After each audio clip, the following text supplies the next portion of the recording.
The Iowa Hawkeyes return from a solid 8-5 season, topping the season off with their first bowl win since 2010 and marking their 5th year in a row where they made a bowl game, also 9th of the last 10 seasons.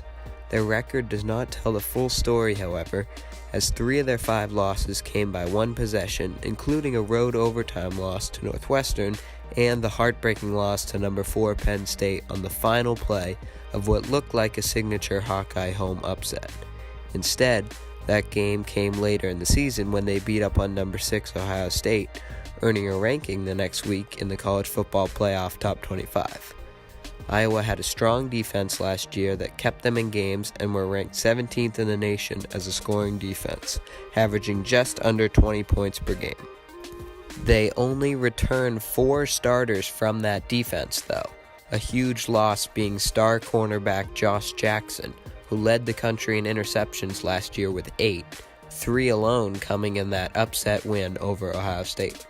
The Hawkeyes also lose their strong linebacker core led by Josie Joel, who helped keep Iowa at just 35th in total yards against per game.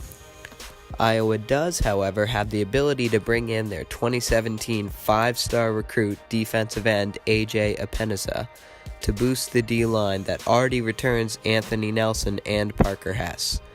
Offensively, the Hawkeyes struggled last season, finishing 117th in yards per game, 93rd in passing, and 97th in rushing.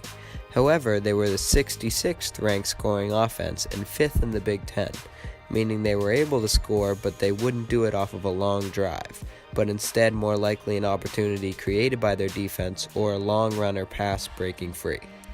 They do return 7 starters, including QB Nate Stanley for his junior season, who's coming off of a 26-touchdown pass season. However, they lose star running back Akram Wadley of 13 touchdowns last season, tied with Wisconsin's Jonathan Taylor at 2nd in the Big Ten to, of course, Saquon Barkley. Without Wadley, the Hawkeyes are going to need increased offensive production from their returning 2 leading receiving targets, senior wide receiver Nick Easley of 530 yards and junior Noah Fant, who had a school record 11 touchdowns himself last season, first in the Big Ten among tight ends. Iowa's losses on defense are a bit concerning, but Coach Ferentz should still be able to recoup and keep them strong. They will have to create production from a running game that heavily relied on Wadley last year, but with a decent amount of the offense returning, the Hawkeyes should be able to retool and find ways to keep putting up points.